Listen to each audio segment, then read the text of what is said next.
October has once again snuck up on me. God, why does every year get faster as you get older? Regardless of the inalienable and crushing passage of time, October means it's spooky month, everybody, which means everybody must indulge in spooky media. And you know what, dearest of viewers? I'll actually be breaking from tradition this year and reviewing a new game, like, literally released this year new, still getting updates actively new. I'm as shocked as you are, really. Today, submitted for the approval of YouTube Midnight Society, I give you Look Outside.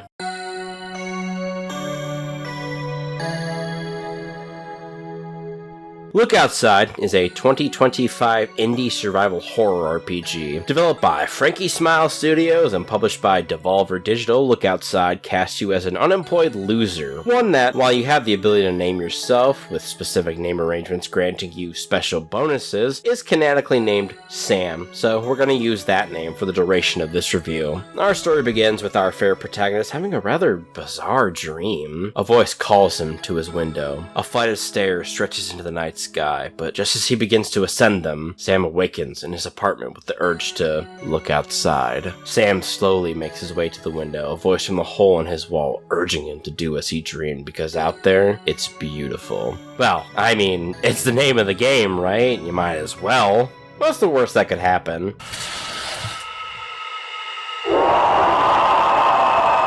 Hey, I've been misled. Yeah, don't do that. Looking outside, very bad. I mean, listen to the music that's playing as you approach the window even.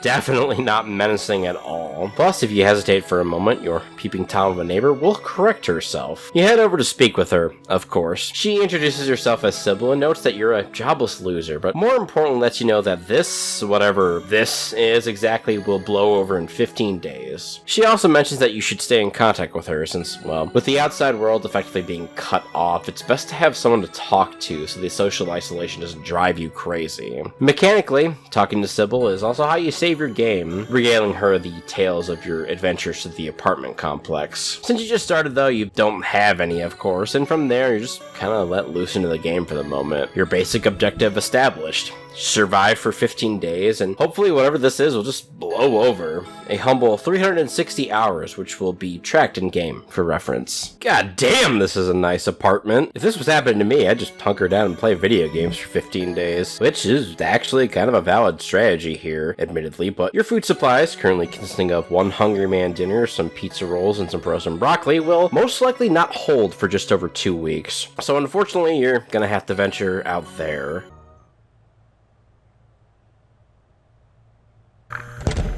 Or maybe not. It takes like 2 weeks to starve, right? I should be fine. There's 50 pizza rolls in a bag, that's like 3 pizza rolls a day, totally doable. Anyway, Sam will follow this long trail of blood down the hallway into a neighboring apartment, first taking a moment to steal 60 cents off a nearby table before picking up a nearby baseball bat and heading into the bathroom. You encounter the source of the blood streak, one of your neighbors. He's obviously wounded. He speaks of seeing something before he boofs out a knife and your first taste of combat begins. Sam engages in a violent slug match with the man, him crying about being unable to see and stabbing himself in the chest to reveal a massive eyeball. A few swings, and the man perishes finally. So, now that you've killed in self-defense, all bets are off here, especially since more monsters just bust out of the nearby bedroom, which you can fight, or simply flee from, of course. From here, Look Outside is just kind of your oyster, in truth. You're 100% free to roam the apartment complex, which is 4 floors and a basement level too. Tons of apartments just teeming with monsters eager to tear you limb from limb. Though a good bit of the complex is either blocked off or simply inaccessible for now. What you might have noticed first about Look Outside is just how striking the art style is. Look Outside boasts an extremely grotesque, disturbing pixel art style, one that absolutely is masterfully done in all cases in game. From the normal to the abnormal, they all look great. Take our lead Sam here.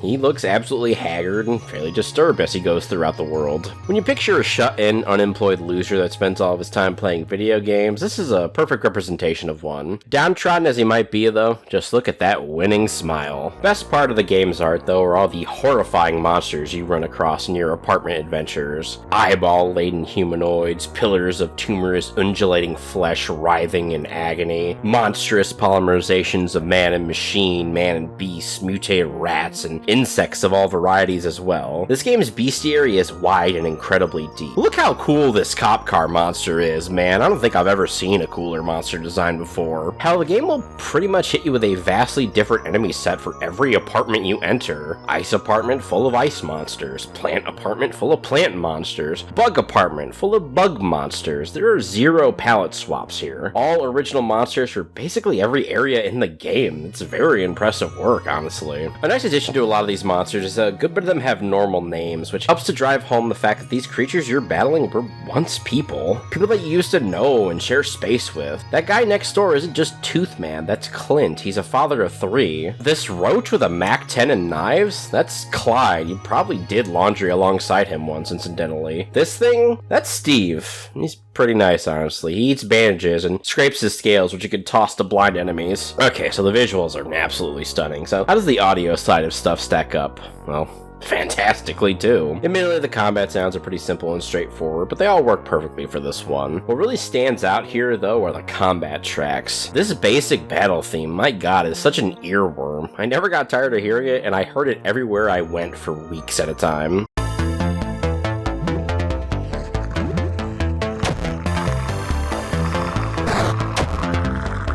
The character and boss theme tracks are also freaking excellent, and they're perfect for every character in game. Like, yeah, this is definitely the kind of music I'd think of for a guy in spooky cult robes.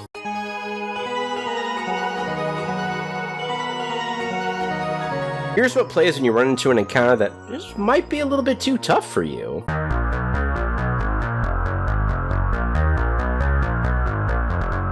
Perfectly foreboding. Here's some other examples too, because I think they're all really nice.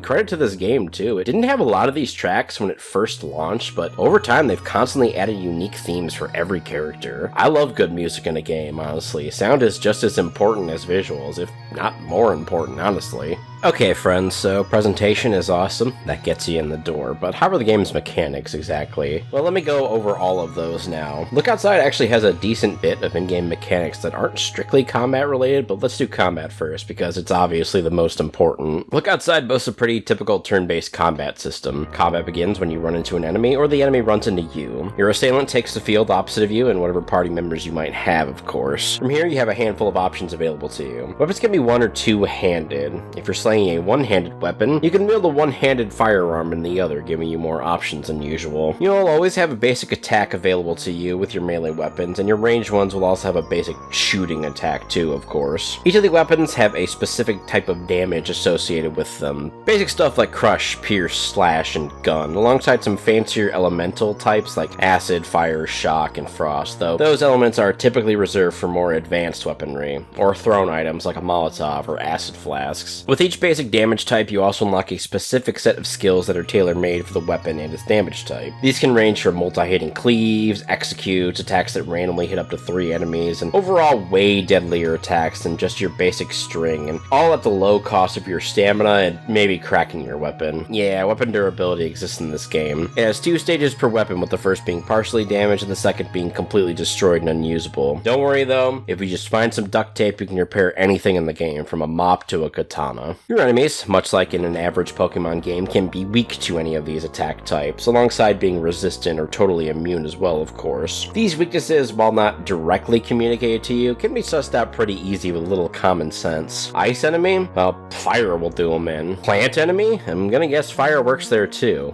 Eyeballs? Well, I bet those hate getting poked. Much like how Call of Duty taught me to be a mass shooter and Trauma Center taught me to be a surgeon, Sam can also acquire all manner of new skills via playing video games. Being an avid unemployed loser, Sam starts the game with a handful of video games to play, 3 to be precise, with 1 more that can be found if you search his bookshelf 3 times. Games in this game are actually fairly important for a handful of reasons. If you play and beat your own games, you unlock various combat skills, which a lot of these are useful as hell. well. Being Super Jump Lad, one of your default games, gives you the jump attack, which is a low stamina cost attack that boosts your damage based on your agility. Alongside learning these new moves, you'll also gain some experience playing the games, kill some time, and either elevate or degrade your mood depending on the game. It can also help boost your social stats because if you have other people in your apartment with you, they will occasionally sit down and play too. You can find these things scattered all throughout the apartment complex, of course. I think the best thing about all these little games though is how much effort actually went into them. Each game has its own unique music alongside its own flavor text, which can actually be pretty humorous, like the incredibly melodramatic Super Jump Lad 3. The JRPG parody you can purchase called Massacre Princess Catholicon actually has unique portraits for all the characters as well. A lot of extra effort went in here, and I appreciate it very much. To wrap back for a sec, yeah, you have mental stats you have to take care of as well. You do have a basic spread of combat stats here, but those are all pretty obvious, and your mental stats are a little bit more hidden, and quite important too.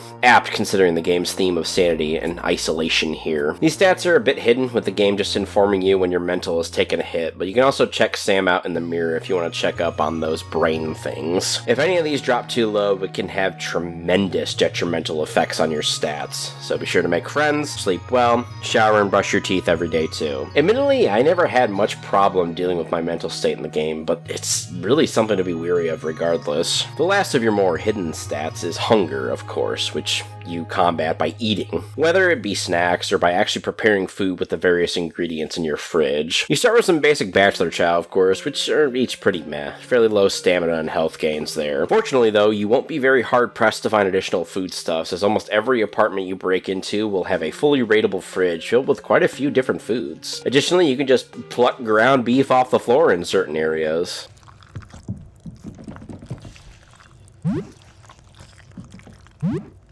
I'm not sure I'd eat that, Sam, not gonna lie. Cooking also has a stat which goes up whenever you create a new dish, which, as you level your cooking skill, your food will become all the more potent, restoring more HP and stamina on consumption for you and any party members who also partake. In addition to delicious food, you'll also be able to, upon snatching a crafting table from a neighboring apartment, cook up some incredibly deadly, dangerous, explosive devices, alongside stuff like bandages to heal yourself with, of course. But more importantly, the bombs, since you'll need every last possible weapon you can get your hands on against the nightmares that lurk outside apartment 33. Regardless of whether you're crafting, cooking, playing video games, or showering, the time is always grinding forward, though when you're out exploring it moves too, but only when you enter an area for the first time. 15 days might seem like a lot, but that time will dwindle pretty quick, especially if you're sleeping on time, taking care of your hygiene, and making friends too, of course, which, making friends, the most difficult part of being a gamer. Party members are a very integral part of Look Outside, since being by yourself not only degrades your mental state, makes combat much harder since any multi-hitting enemy attack will hit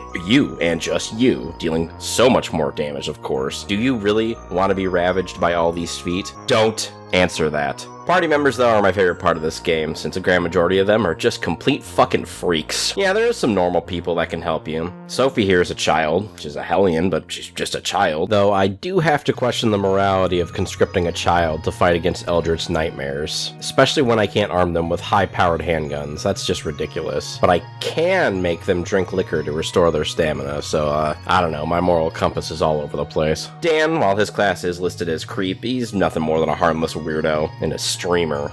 Monty and Zarya are two goths that, while pretty rude, are a deadly duo together, and Zarya actually starts with what I think is the only frost-based weapon in the game currently. Papinu, listen, I know he might look like someone who gazed out the wonders outside, but really, he's just a normal janitor. In this world, French Canadians are just blue for some reason. Joel here, though, is a tooth-covered child that's recruitable after you've killed his parents and beaten his baby sister to death. He grows rows of teeth all over his body constantly, which he can generate to enhance his defense, which also enhances his offense, too, alongside being able to fire those teeth off of him like a bullet and use his jaw like a table saw. Joel is actually one of your deadlier comrades, in truth. I want to note here as well that whenever Joel kills a target with his basic attack, he will devour said target, even if they are twice his size. This increases his health, of course. Scousing around floor 1, you can run across, and after some small questing, recruit Audrey, a woman that is now fused with the floor's vending machine. She is a beast of a tank and a pretty solid damage dealer as well. Grab her if you can, and you will up that number of vending machine fatalities in a year by quite a lot. And of course is your dear rat son. He's a baby that hops into your inventory, and you raise into a full-grown adult after taking it back to your apartment. Look at him. I'm so proud. We can't forget Helen, though, of course. She's very nice, I promise. Best companion, though, by far is roaches. Roughly 1 million or so cockroaches who formed up into a trench coat to help you, after you've taken some of the things into your home and took care of them, making them food as well. He's the game's combat mage, being able to access pretty much every elemental type attack, which is really useful, honestly. If I had to lodge one grievance, though, with Look Outside, is that a lot of these companions are acquired via random chance, via the game's door encounter system. These have a chance of occurring whenever you do anything in your apartment. Not only can new companions arrive this way, but you'll also run across various traders, other encounters like a chef looking for ingredients, or a pizza delivery guy for some reason. Heck, sometimes someone will just leave something at your doorstep and not even bother you. It's like a DoorDash, but I didn't even order anything, and my order actually showed up for once. But honestly, it could be a bit frustrating if you want to try out new party comps and the people you're interested in just don't show up early enough. Hell, a lot of the time, I didn't have new people show up till far too late in the game for them to be relevant. To keep on, though, there are always at least enough party members on the map to fill out your 4-man squad, so you won't ever totally be alone, which is a good thing. Well, let me tell you something I do like about the door encounters themselves. Alongside possibly friendly encounters like Zarya and Monty, for instance, or the Pizza Boy, these people can also show up as hostile encounters, which does help every playthrough feel unique from one another and can take you off guard if you're assuming a good instance just showed up. To note one last thing that may or may not be negative to you, difficulty-wise, Look Outside is best described with the phrase early game hell. This game is at its absolute hardest in the early stages, when you're by yourself, equipped with maybe a cleaver at best, and your biggest heals are coming from whatever food you have back in your apartment. It can be quite the task to start moving through the early game, especially since, well, all that damage early on is going on to you alone, and if Sam goes down, it's game over. Group fights are especially deadly because of this, and early game bosses can run you over if you're not prepared. You can run from bad encounters, but you're basically guaranteed to fail the first 2 attempts at running, since the game doesn't really boost a successful chance of escape until the 3rd turn. So if things start going pear-shaped, well, you better hope you survive at least 3 turns. On-map party members can be a bit obtuse to recruit as well, but it's nothing that a normal person won't be able to figure out on their own. I mean, Joel calls out for his Fuzzy, which is obviously a reference to his stuffed bear.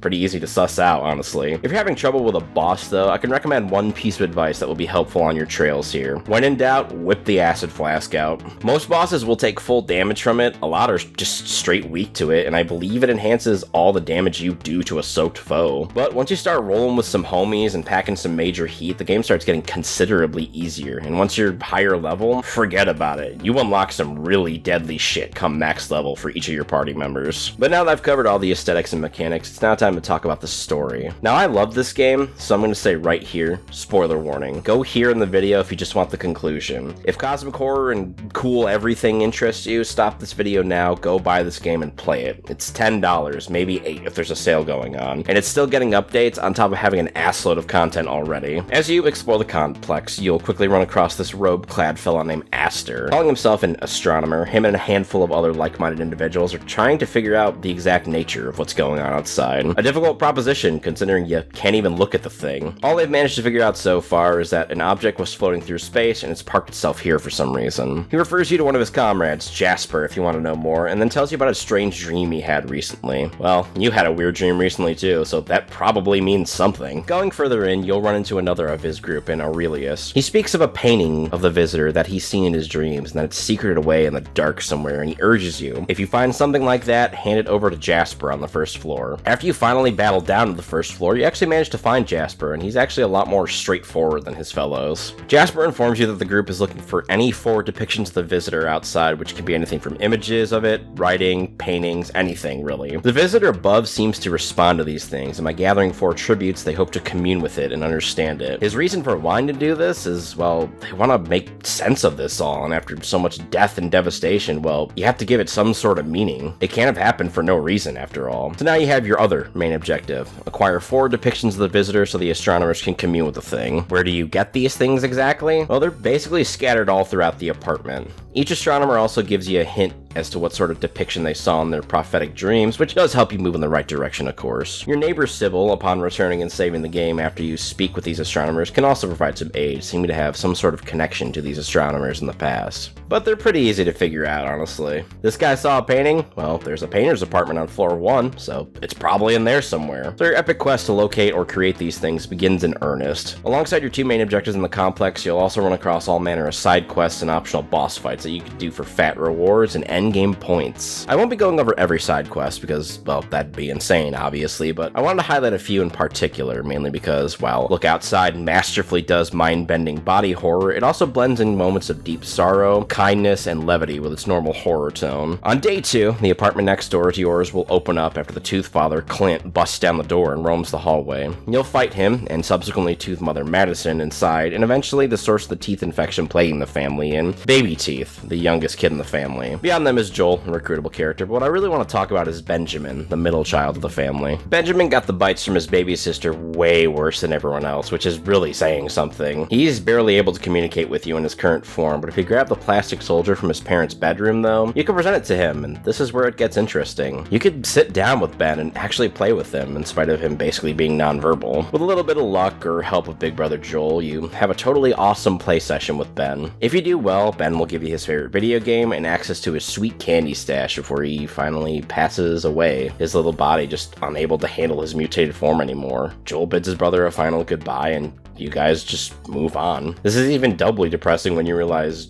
Joel is a complete orphan now, by your hand, basically, even if it was self-defense. It's such a sad little moment here, I can't lie, and one of my favorites in the game. You even have a crisis of conscience later about it if you look into the mirror. For something a little lighter, on the second floor you can encounter Jean in her apartment. She's, not doing too great, and simply asks you to retrieve her laundry from the ground floor laundromat, offering $50 in return. Hey, now you're speaking my language, lady. Not an easy task by any stretch though, since it's all the way down there on the ground floor, and there's a giant worm monster in the laundromat too. If you check on Jean as you progress down to new floors, Jean's mutations become progressively worse. When you finally get down to the laundromat, retrieve her laundry, and return to her, she'll have fully mutated into a Hydra abomination. One of the heads even tries to trick you, but even in her distressed state, she warns you away from it. You speak to a fully monstrous Jean now, who speaks of how all the other heads that have budded from her have been killing and devouring people, which she can taste every last bite of since she shares the body with these horrid things. Jean begs for you to kill her nearby body because it'll finally bring an end to this. Well, as Sam can point out, won't that kill her too? And she says she doesn't care, just go through with it, kill her body. You get a choice now. You can take the easy route that Jean suggested and kill her body, but if you're a more caring person, you can instead slay every other head in the apartment. That is certainly not an easy thing to do, since you can fight these other heads in up to groups of 4. They can also be encountered pretty early on in the game too, so you just might not be up to snuff with them. Look at how gruesome some of these sprites are too. You really want to end up like that? If you slay all the other heads though, Jean will thank you profusely, and after that asks to be left alone for about a day. Checking up on her the following day, Jean assures you that she thinks she's okay and is slowly coming to terms with her new body. At this moment, you can return her laundry to her now, and she's just so gobsmacked by it that she just busts out laughing, something that she deeply needed after this whole nightmare. She thanks you again, pays you the $50 she promised, and if you come back again later, she'll be in a rad biker jacket and glasses. Looking good, Jean. I love this whole moment because it's just kind of touching. It's a lovely little moment of levity and kindness in a world gone totally mad. This is another facet that I genuinely really like about Look Outside. Nice little moments like these are sprinkled all throughout the game. They help to remind you that even though the world's gone crazy and many have lost themselves to the madness outside, basic humanity and kindness still will prevail here. There's a doctor that goes door to door checking on people and providing what care she can. A priest checks on everyone in the building, offering a sympathetic ear and providing what assistance he can. All the traders are being pretty generous, really. They're out there risking their lives to sell supplies door to door. There's an encampment of friendly cursed people that have come together in the sewers to offer shelter for anyone in need from the outside world. Listen, we live in a very cynical world, I'm not gonna lie. Even I'm not immune to it, but I am a genuine believer in kindness, even in the most dire of situations. In truth, you can play Sam like a bloodthirsty psychopath, killing everyone and everything he runs across, but it honestly runs contrary to the game's themes itself. Monetarily or morally, it's not rewarding either. You don't magically loot the entire body for all of its stuff. You might get like an item and some money. That's it. So be good, for goodness sake. Whoa, somebody's coming. The decision here is also something the game gives you a lot of, and not all of them are totally straightforward like this. Some can be a matter of pragmatism. Like for instance in the painter's apartment. There are now 9 Fredericks running around instead of 1, and all of them want the others dead so the chorus of screaming in their heads will stop. The clear right thing to do in this situation is to locate the actual Fred and eliminate the others. Most of these Freds, though, will offer you something good in return if you assist them. The actual Fred will copy a non-combat item for you. Faceless 1 Fred will give you a paint palette, which gives your melee attack a chance to inflict any status effect. Wriggly Fred will move into your apartment and make very strong food for you. Bright Fred will heal you for a shit ton if he's the last one standing, and will even give you a bit of himself in a jar every day, which is a massive heal you can use anytime. He's just a cool dude too, honestly. He's really nice. The game presents a lot of situations like this, which helps to make it a more interesting experience, honestly. Do you opt to feed the rat child to the wall so you don't have to sacrifice your arm? Of course not, because if you do that, you will not see heaven. My last highlight is more so about how the game can toy with your expectations a good bit. Another thing that Look Outside does really well. Exploring the massive sewers out of the darkness, I was rushed by a giant spider monster. I fudged my Huggies real quick before preparing for combat, but then he cried out for help instead. This is David, and he's actually a teacher that was taking his students on a field trip when everything hit the fan. Bus driver mutated, crashing the bus in the process, of course, but David, while turning into his current form, managed to get his students into the sewers to safety and even roped up the bus as it was crashing to keep it stable and completely undestroyed. Unfortunately, the students have all scattered, being frightened of their teacher's new monstrous appearance. Even worse, his students are all special needs, meaning they're twice as vulnerable as a regular child. David begs you to help find them, since they're more likely to listen to a human like you, though he does teach you all their names. Through some searching the sewers, you are actually able to locate and return all the children of David. Shout out to Victor here, who was so absorbed in his video game that he never looked up and mutated like the rest of the kids. Oh, wait a second. David only named 8 kids. Why are there 9 here? Who are you? Were you even a child at any point? Okay, so I know I said I wouldn't do too many of these, but I want to highlight just one more little bit of this game that I really love, and it's the fact that there's a huge amount of developer foresight baked into the game, pretty much for comedic effect more than anything. The funniest instance of this is once again in the painter's apartment. As you're marching around trying to find all the various Freds within, you run across a cowboy hat, one that's kind of green and suspicious looking. If you put it on, it will lodge itself into your brain and you'll be a slave of Toxic Fred. But if you just don't put the hat on and talk to him, he'll be quite irate that his plan didn't work out at all. But best of all, if you just take the hat and sell it to any merchant before returning to Toxic Fred, he will be so unfathomably pissed off that he actually drops one of the few F-bombs in the game. Taunting him further will also cause him, in the subsequent fight, to start it completely in a blind rage, making him actually a bit of an easier target to fight. There's a lot of cool stuff like this in Look Outside, and I love when a dev is able to counter my somewhat intelligent dumbassery. But now we must head for the climax of Look Outside. Now, this game actually has quite a few different endings, which range from bad to bad to bad to bad to bad to bad to bittersweet to perfect. I will, of course, enlighten you to the good ending, of course. The good ending, Perfect Ritual, is achievable if you bring 4 valid offerings to Jasper. After you do this, Jasper offers you a robe and tells you to meet the astronomers on the rooftop. You gather your party, now armed to the teeth and total veterans of cosmic horror ass-kicking, and you head to the roof. You arrive at the door to the rooftop, steal your resolve, and you head outside.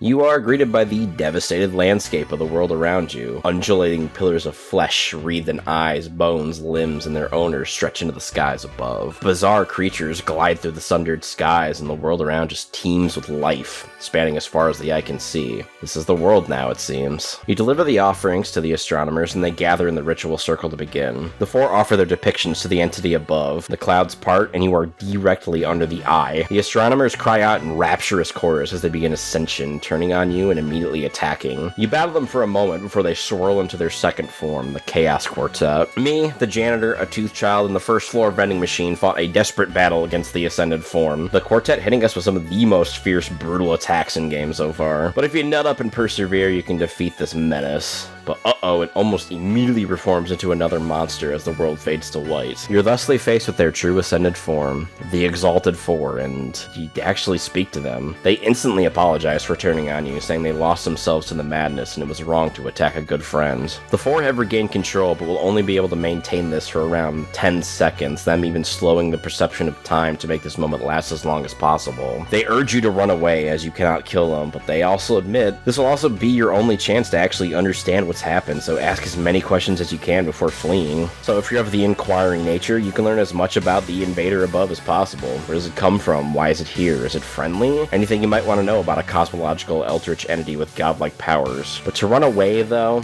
in the 11th hour, that'd be to doom humanity itself. This is our fight, my friends. We have to see it through. You can actually even ask the four, how do I kill you? And while they're skeptical you can, they are intrigued you may. And we'll actually list off some of their weaknesses to you. You can also just opt out of asking questions entirely and just start whooping the thing's ass, the quartet staying completely non-hostile until they fully lose their mind. Regardless, the battle begins, and this thing is far stronger than their previous form, of course. It is a hellacious battle. The Exalted Four bust out party-hitting attacks that boast every elemental damage type and can inflict basically every status effect in the game on you. The fight grows desperate as it goes on, but in one last act of lucid kindness, the astronomers within actually hit you with a massive heal and stamina boost, hoping that you can stop them. In the end, we were victorious. The Exalted Four fall, and thereafter, you're pulled up into the sky by the Visitor, and it communicates with you. It asks, "Who are you?